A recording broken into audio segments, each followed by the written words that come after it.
yes, and we'll move to our next speaker, and eagerly awaited on the fascinating subject of the world of finance. And Ms. Sangeeta Sumesh is with us. She's a GAIN enabler and a high performance business coach and advisor. Sangeeta, the floor's yours.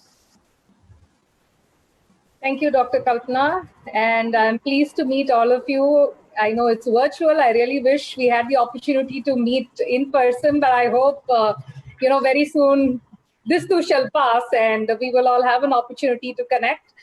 So very good afternoon, everybody. And I'm very happy to share with you, what I know about finance and, entrepreneurship as a business coach as well. So before I get started, I have a question for you. Why does a business exist? I'd like to see some answers in the chat box. So why does your business exist? So if I can quickly get some comments in the chat box, that'll be great. Okay, demand. All right. Usha, thank you. Who else? I'd like to see some more so that, there'll be some amount of interaction because we're being virtual. Necessity. Okay. All right. To solve challenges. Thank you. To solve a real-time problem. Okay. Sandhya, yes, I love your answer. That is exactly a reason why a business exists, and that is to make profits, right? While you may, be catering to the demand and the necessity and, solving problems and the challenges, the real reason that you are running this business is the business has to make money. If not, you run a charity. Right? So it's very important for you to understand as an entrepreneur that the core reason of any sort of business, however big or small, the business is as such existing to make money, right? And one of the common reasons that most businesses fail is because of lack of proper financial management. So that is one of the top reasons. Whilst there are many other reasons as well, if you don't have a good control on your finances and if you don't apply financial prudence, then your business is headed for a doom. So I know many people find finance boring, finance challenging, and then they say finance is not my cup of tea and everything. But the fact is, you might as well fall in love with finance because end of the day, that's the reason your business exists. And I can also tell you that finance is not so difficult as you think. It's very easy, very simple. All you have to do is to apply your logical mind, right? So that's what makes finance very important. And I would also say finance is the backbone of any industry, any business vertical, anything and everything. In a business, everything is driven by the numbers, your top line, your bottom line, your number of branches, your number of customers, so on and so forth. So it's very important for you as an entrepreneur to have a good hang of your financial situation of your business. I have a very little song for you. It goes like this. Humpty Dumpty had a great bash, and Humpty Dumpty was left with no cash. All the professionals and all the taxmen couldn't put Humpty together again. That's what happens if, you don't take control of your cash. Cash, they say, is like oxygen for any business. So your business definitely requires cash. And, I'm going to share with you today 3 finance mantras, stuff that will be very easy for you to remember. I'm an acronym person, so I like to give you a lot of acronyms so that, it's easy for you to recall at the time that you want. So first, let me start off with cash, because cash, like we know, is very important. Cash is king, right? Cash is also queen in our cases, probably. Like, in chess, it's the queen that dominates. So I think we'll say cash is queen in our current situation. So what is it that you have to do as an entrepreneur? So remember cash as an acronym for cash, right? So I say C stands for collect on time. Many times I've noticed that, people either they are hesitant, they are too busy, or, they don't realize sometimes that they have to follow up. They think, if especially you're dealing with credit with your customers, they think they will pay it, after 2 months, 3 months, so on and so forth. But from your side as an entrepreneur, as as soon as the amount is due, you have to follow up and collect what is due for you. So C stands for collect on time. Whatever, if your credit days is 30, 60, 90 days, whatever, ensure you collect on time at the end of your credit period. So A is to anticipate your in and out. What do I mean by in and out? Your inflow and outflow, right? So that you must have a proper visibility so that you can plan your cash better. Whatever the available funds that you have, you can plan better. So you need to have sort of a vision and foresight to manage your cash. S is to systematically monitor. You always need to have an eye on the cash that is there with you. So at any point in time, you must know what is the cash balance that you have, so that if you have to take any important financial decision, you know exactly that, you are financially sound, you're financially prudent, and you're doing what is best for your business. H is the habit of cash reserves. I've always been insisting on this, even much before this pandemic and the lockdown, that you need to build a cash reserve. And, it's become so important in these current times that it's so essential to have the cash reserve for your business, because if you had a cash reserve, it is going to come in very handy right now. So let me repeat the first mantra of cash: collect on time, anticipate your in and out, systematically monitor, and have the habit of cash reserves. So that's the first mantra on cash. The second mantra is on your spend management, right? So especially during such challenging times, you might not have control on your cash inflow. So all that you can control as an entrepreneur is your cash out. So how can you exercise control on your spend, right? So I'm going to give you another easy acronym out here, and that is CARE. So we say take care, right? So remember CARE as an acronym for this. So C stands for control. You need to control your expenses. If you are flushed with cash, it's a different story. But, if you're looking at controlling your expenses and the money, you need to have exercise caution and control on all the money that is going out. So have a periodical review, know what is happening, probably on a weekly, bi-weekly, or a monthly basis, depending on how big your business is. Review all of these periodically so that you will be able to get a better control of the money that's going out of your business. A is alternative. Look for alternatives. Many times you may be so used to a particular vendor, you never know. There could be many other alternatives that are more cost effective and cost efficient. So look for alternatives. R is required. Take a moment of pause, and before you're incurring an expenditure, ask yourself, is this expenditure even required at this point in time? Or probably can I postpone it? Or maybe it's not even required at all. So take a moment and ask yourself, you question yourself. You are the business owner, the business is yours. So you are your own boss, like I say, So you question yourself to see whether this expense is even required. E is enhance. When I say enhance, I mean how is a particular expense enhancing the value of your business? How is it contributing to your business growth, right? So these are questions you need to think about and reflect before you actually start incurring any expenses. So my second mantra for you, my dear ladies, is care, which is control. Look for alternatives, check if it's required, and how is the expense enhancing the value of your business. The next thing that I want to tell you, the next mantra is called 5 Ps. As an entrepreneur, which are the 5 Ps that you need to be focusing on?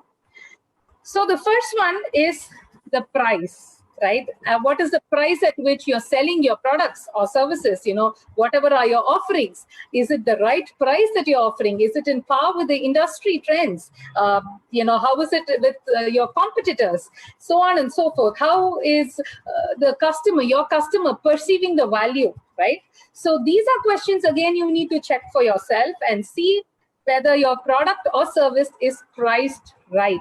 It shouldn't be priced too high because you're going to shoo away your customers. And if it's too low also, obviously, it's not good for your business. So having the right pricing is essential. The second P is product. So product or service, as your case may be, that is important. And as an entrepreneur, you need to focus there so that how well your product is, being received by the customer. What is the problem it's solving, right? What is the need of the customer it's addressing? Or is it that it's going to give your customer some happiness by using your product? So focus on the product as well. And this, like you notice, is related to the price as well. The third P that you need to focus on is the process. So what sort of processes do you have in your business? Because it's not healthy for you to be focusing on every little aspect of your business. You need to have processes that are automatic, and you only have to supervise it and ensure that it is foolproof. So what sort of processes are there in your business? And if you don't have, it's not too late. Just get started with the right sort of processes for your business so that your business can actually run on an automatic mode. The fourth P is people, right? Because your business is everything about your people. They are the face of your business. They are the ones who are actually contributing to the growth of your business. So how are you motivating and encouraging your people? Because you need their support. While you're the boss, you're the entrepreneur, you also need very good support from your team, because the quality and efficiency, everything is dependent on your team. And I always say people are the greatest asset of any business. When I was in Glasgow for a holiday in Scotland, there were huge banners that said, people make Glasgow. And which is so true. The people in your business are the ones who make your business, because they are the ones who are driving efficiency or, operating at a particular level. So it's important that you have the right set of talent in running your business. So the fifth P, any guesses? Obviously, it's profits, right? So all these 4 Ps that I mentioned, that is price, product, process, and the people, will all translate to profits. And that is exactly why your business exists. So I say, by having the right selling price, by having the right product mix, by having the right procedures, having the right talent, you maximize your profits. Right? So let me repeat the 5 Ps again: the price, the product, the process, people, and profits. So I have my YouTube channel. It's called Sang Sha Sum. It's an abbreviation of my name. And I keep posting a lot of these finance mantras. So I think I have about 60 odd finance mantras. So do subscribe to the channel. And these are very easy, short ones that you can actually start implementing in your business. So feel free to subscribe and go through. I have a separate playlist called Finance Mantras. See what that, you can apply for your business. And I also have my book. It's called What's the Finance? It's a national bestseller on Amazon. And it gives you practical solutions from a financial perspective and what you can do to, grow your business, especially financially.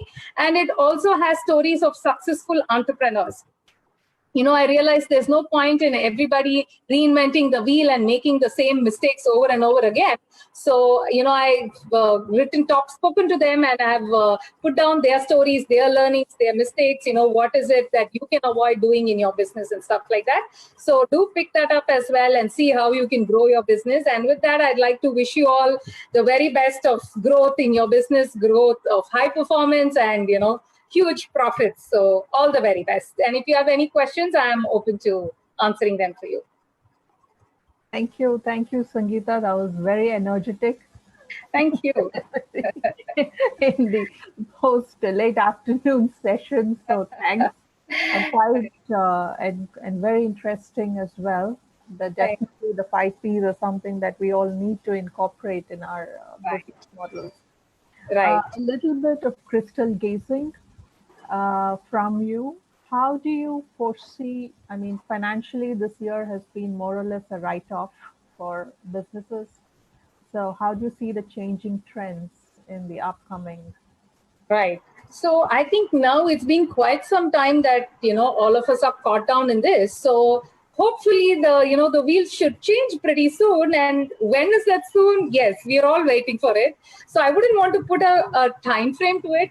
But one thing what I realize is, these are definitely challenging times for how big or small your business is. So if all of us are able to put together our brains and, work on this and brainstorm together, I'm sure there would be a better future that awaits us. So because these testing times are the periods when the best in us comes out. So I think that is very essential. So if all of us can think through these and, be innovative and see what can be done differently during these times, I think that would really help. Right. Yes. Very true. Very true. Very insightful. Yeah. I'm sure there are other questions that we will take at the end of the Sure. session as well. I just wanted to get my 2 cents in before we just Right. shift. I do have one more question though, in terms Sure. of, um, for a startup business, uh, which would you financially recommend in terms of traditional finance models or VCs, which is the upcoming Right. venture capitalists? So, I would like to even question your beliefs there. Do you even have to go in for funding? Right? Okay. Because I'm not saying it's right or wrong. It's up to you to just think and reflect on that. Because if you would notice few decades ago, there are businesses that have grown that have been very successful as well. And a lot of them have managed to grow either organically or, whatever ways, maybe just bank loans or something. But, all these VCs and angels are all like a new generation thing. And, the startups, even the growth and everything is all that is happening more now. So while I'm not against it and, not saying you shouldn't take, maybe it's required. So just take a moment and ask yourself, is it required or is there a way out? Because once you go in for a VC or an angel investor, whatever, it means you're diluting your stake. So as long as you're taking this decision, consciously and, you're aware that, yes, my stake is going to get diluted. And it also means I have stakeholders who will be questioning me on my performance and stuff like that. As long as you're aware of it and taking it, in the right aspect for your business, I think it's fine. So Yeah. just go with that. Yeah, very, very good point. Yes, very good point. That's something that entrepreneurs will need to focus and need to analyze and take a call upon. Yes, that's right. Yeah. Thank you. Thank you